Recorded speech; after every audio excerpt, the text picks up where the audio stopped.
Shame is a powerful emotion. It has the potential to shape people's lives in significant ways.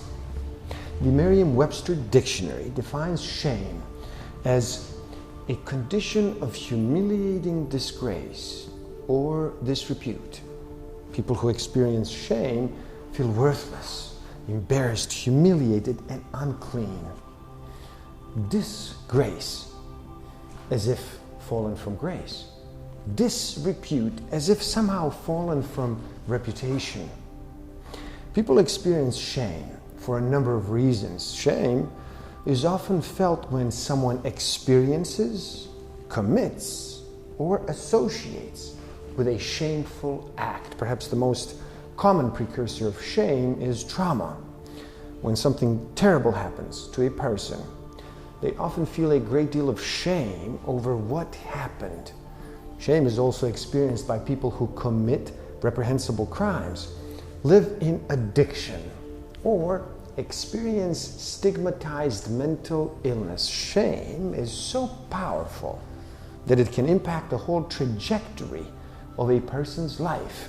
Because of shame's power, it is important to understand the specific impact it has on people. It is important to consider a way out of shame. Here are some ways shame shapes people's lives. People who live with shame often avoid relationships, vulnerability, and even community. Research shows that shame leads people to hide and self-conceal. People who feel ashamed hide from community and friendship. They avoid vulnerability and never share their true selves with the world. People who live with shame are prone to suppressing their emotions. Shame is associated with suppression of emotions, particularly in women. People who feel ashamed of who they are or ashamed of something that happened to them often keep their thoughts and feelings wrapped up inside. People who live with shame often feel worthless, depressed, and anxious. Shame can be a contributing factor in depression and anxiety and even low self-esteem. People who are constantly ashamed live out of difficult emotions and mental battle each and every day. People who live with shame are less likely to take healthy risks. One way that shame has been conceptualized is a defense against being devalued by others. So shame keeps people from making decisions that will lead others to devalue them. Sometimes this leads to avoiding healthy risks. People who deal with shame sometimes only make decisions about jobs, relationships, school, that they feel certain will end well.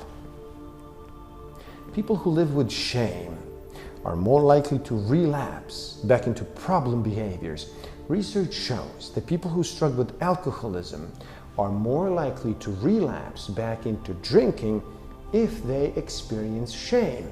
People who are ashamed of their behavior sometimes purposefully continue with that behavior because they do not believe a change or healing is possible. Shame can be the reason people choose not to take steps towards healing. People who live with shame believe they are worthless, and so they often begin to treat themselves as though they are worthless by engaging in behaviors that they know are bad for their health and for their well-being. Now, here are some ways out of shame. Seek out relationships and commit to vulnerability with safe people. Do everything in your power to find a community. Shame begins to disappear when it is shared in a safe place and a safe environment. Move out of your head and into the open. Do not keep everything inside. Put your shame out into the world. Write about your shame. Share your story about the shame. Create artwork that represents your shame.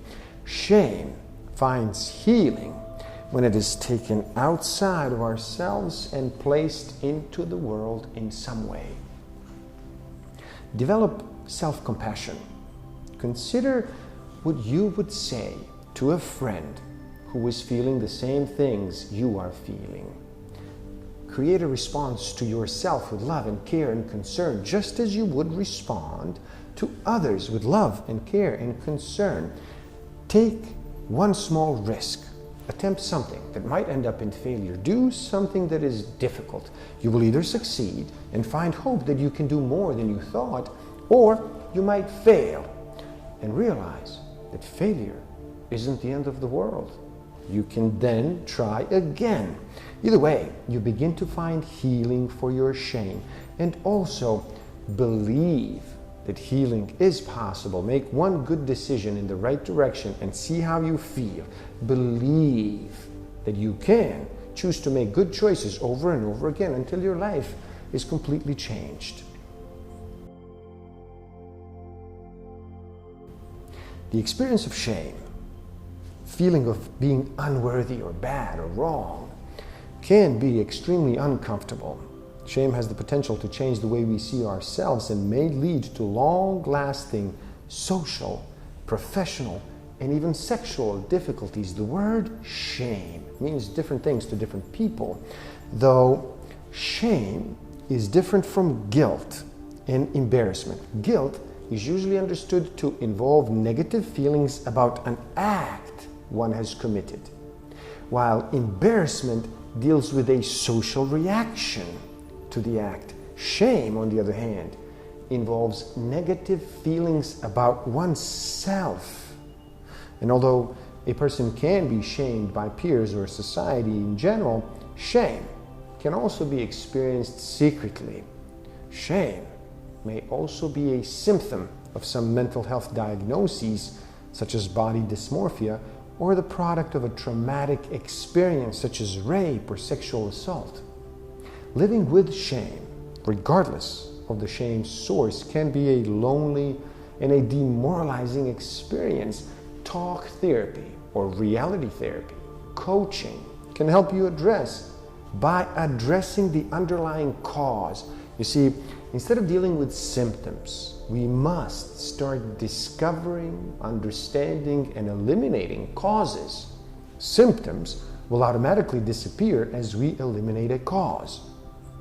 Most research suggests that people from all cultures, environments, and geographic regions experience shame. Research on facial expression suggests that expressions associated with shame and guilt are widely recognizable, even among people viewing images of those from vastly different cultures. Cultural factors play a major role in how a person experiences shame and which experiences are likely to induce shame. For instance, in collectivist culture, a person may experience shame due to someone else's actions. In 1998, a study found that compared to American college students, Chinese college students experience higher levels of shame when a sibling was caught cheating. In many cultures, public shaming is used as a way to control or to punish behavior. Fear of bringing shame to oneself or one's family may play a role in people's decisions to obey the law, to treat others fairly, or even work hard. More recently, public shaming has moved online. Businesses may face an onslaught of negative comments in response to a political or religious commentary. In 2015, a dentist received thousands of negative reviews, threats, and hostile comments on his social media after he killed a beloved lion. Research consistently shows that shame can have catastrophic effects on mental health and on behavior. Feelings of shame have been linked to suicidal actions and gestures. Shame may also deter people from seeking treatment for mental health issues or making it difficult to apologize for wrongdoing. So where does shame come from? The experience of shame can be deeply unpleasant. People experiencing shame are struck by the overwhelming belief that they, as opposed to their actions or feelings, are bad. They versus actions and feelings. And in some people, this may inspire a change in behavior, while in others, shame can be paralyzing. Because mental health conditions remain stigmatized, a person experiencing shame due to a mental health condition may continually become more ashamed of themselves and their condition, exacerbating symptoms and making it even more difficult to seek help. Some other common causes of shame include cultural norms. Many cultures stigmatize certain sexual interactions, such as homosexual sex or sex between unmarried people. People who transgress these cultural norms may feel ashamed. In collectivist cultures, some people experience shame when loved ones violate cultural or moral norms. Self-esteem issues. People with low self-esteem may struggle with feelings of shame, even when they cannot point to any specific source of the shame. Religious conditioning. Many religions urge people to feel shame for violating religious prescriptions. Some use shame to inspire people to do better. And finally, trauma and abuse. People who experience trauma and abuse often experience shame. Childhood sexual abuse is a common cause of shame in adulthood, especially among adults who feel embarrassed about their abused experience. Some abusive families shame members who set clear boundaries or who call the abuse for what it is. Gaslighting, attempting to make someone believe that their perception is wrong, can also lead to shame. Shame is a feeling that a person is, at their core, bad or wrong. A person may feel ashamed for no reason at all, long after they have made amends for a misdeed. Shame can lead to a host of mental health challenges, including depression and anxiety. Getting help for shame begins with identifying shameful emotions. Some people are not even conscious of their shame. Others know they feel ashamed, but worry that seeking help would force them to disclose their shame to others. Because shame is linked to feelings of unworthiness and low self-esteem, some people fear that those from whom they seek help will eventually discover that the shame is deserved. They fear exposure and worry that others will reject them when they see the truth. Now, these are self-defeating thoughts. Shame is treatable no matter where it comes from. If you feel that your shame is deserved, it is important to know that your shame serves no purpose. Instead, it may cause you to harm yourself or harm others. Carl Jung talked about shame as a soul-eating emotion and called it a swampland of the soul. Of all the feelings that hold us back, keep us down, belittle our dreams and our well-being, shame is the most destructive one. So, what do we do to deal with shame? Learn to recognize the feeling. Learn to dissect the feeling that makes you react. Is the anger, sadness, the hurt, the rage there to protect you from feeling shame? Find your compassion, the one you so easily show to others but rarely use to help yourself. Remind yourself that you are allowed to make mistakes, and there are two kinds of shame. There's the shame that we feel for having deeply embarrassed ourselves. Then there's the shame we feel when others are embarrassed by us. Your job is to look at the shame you feel as a result of your actions. The shame others feel over something you have done is theirs to deal with. Practice seeing what you do and who you are as being two different components. You are so much more than your actions, than your feelings and your thoughts. You are the love you express towards others and to yourself.